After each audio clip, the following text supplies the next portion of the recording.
আজকে রান্না করব কলমি শাক, ছাতু, মাছ আর মাছের ডিম। দেখুন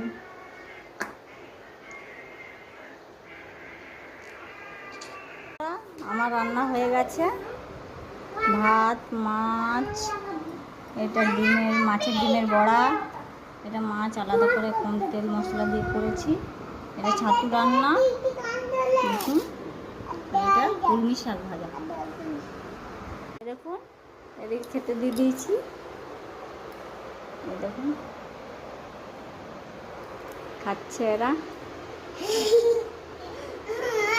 নানাই খাচ্ছে, খেয়ে নাও। ভালো হয়েছে? কি কি খাচ্ছ?